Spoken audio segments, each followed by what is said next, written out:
Magandang hapon po sa inyong lahat and welcome to Kababayan Today. My name is G. Tanji. Pag-uusapan po natin ngayong araw na ito ang mundo ng hip-hop.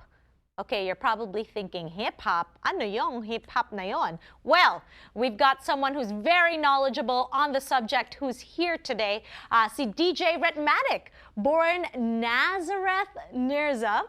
He's also a producer, DJ, and a member and part creator of Southern California's first turntable band, the Beat Junkies. Rhettmatic began his DJ career back in the 80s with Double Platinum, a DJ group based out of Cerritos, California. Nandito siya to talk about his contribution to the world of hip-hop. Very proud Filipino indeed, Filipino-American. Let's welcome, first time on the show, DJ Rhettmatic. Hi, DJ Rhettmatic. Hello, how you doing? Thank you so much for gracing us on the show. I know we've had back and forth correspondence, and you've agreed to talk about, you know, sort of your world in hip-hop, and we're very thankful because we've never explored this topic on the show before. Well, thank you. I'm very honored to be here. Okay, so let's talk about this first. Okay. Your parents, where are they from in the Philippines? Okay, my father's Visayan, so he's from Davao, Mindanao, and my mom's Tagalog, so she's from, she told me to get this right, San Jose, Nueva Ecija. Nueva Ecija? Yes. They came to America, California, like in 1968, so and then pretty much been here, yeah. Yeah, so the wave of immigration back then, and you were born here? Yes, I was born in Huntington Park, California, so that's like in East LA area, and then eventually moved to Cerritos in 71. Okay, so let's talk about growing up in Cerritos. We know that there's a big Filipino community in Cerritos. How was that like growing up there? Well, you know, Cerritos is, when I was growing up, it was very multicultural. Very, you know, there was, you know, whites, blacks, Filipinos, Koreans, Japanese, Latinos. Growing up there, I didn't realize that, you know, it's just an everyday thing and you see different cultures and stuff.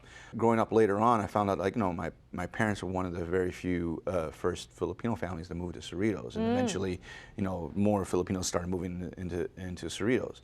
But just growing up there, it was just it was a very good, you know, learning experience to learn different cultures and being surrounded by Filipino, you know, not only Filipino Americans but also, you know, different cultures. Everybody, yeah. So it was just you know, it was just like an everyday thing. I didn't think of, you know, like you're different or anything like that. It teaches you that, you know what, I'm not different, and we're all sort of part of the same strain, right? Right. But then, you know, the irony is that my father wanted, you know, my parents didn't teach me Tagalog because, you know, they wanted me to, quote unquote, assimilate. Assimilate, that word, yeah, assimilate. Because they don't want to have, you know, they were worried about that I would be left out, you know, like that. In some sense, you didn't really understand it when you're young. Of course, as you get older and you have some type of knowledge of self and knowing about your culture, then you start realizing the difference and stuff. But other than that, you know, like growing up in Cerritos was, it taught me a lot, you know, and definitely a big foundation of who I am as a person. So let's talk about DJing. How did you get into this?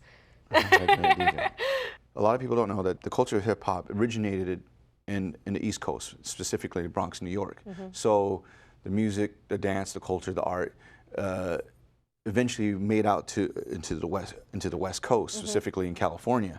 Asian Americans and Filipinos primarily were very involved with the hip-hop culture because they were part of it in some sense, because a lot of the generation before me, they were listening to funk music, you know, and so that kind of like introduced to them, that was the music they were listening to, and then eventually when hip-hop came in, that's what we were starting listening to, because this is like, oh, what's this new thing?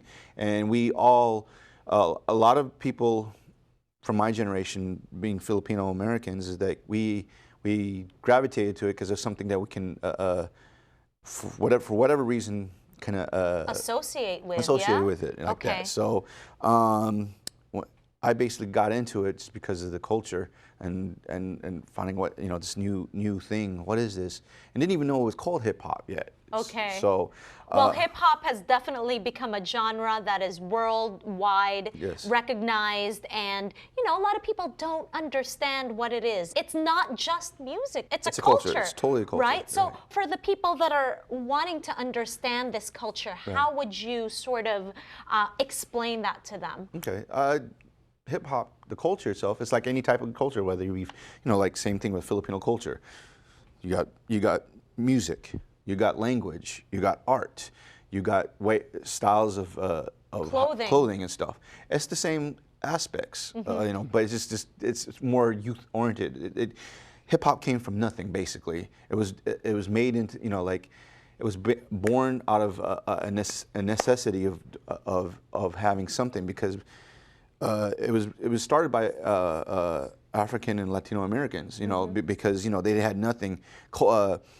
The public school system weren't providing any type of outlets to go to get music programs. They were cutting a lot of music programs, so they had to use whatever they had. And so they created this something, within their community. Right, and then of course they take little bits and pieces and made it into their own. Right. And so it eventually, that's how it became more cultured. It's like the way you talk, the way different codes and different the way how you handle yourself, like that. So that's how we tell. Hip hop is the same as any type of culture, whether it be Filipino American or you're Japanese, you're Mexican. It's like it's the same thing. Okay, well, as we know, there are lots of Filipino parents, maybe first generation, that they're probably thinking, okay, my kid's getting into hip hop. Oh no, he's gonna get into drugs. He's gonna get into a gang. There are a lot of misconceptions. Yes. So when we return on the show, I want to address these misconceptions with you. Okay. Yes. So we've got DJ Rhettmatic here on Kababayan Today for the first time. We're having a very interesting conversation about hip hop. We'll be right back.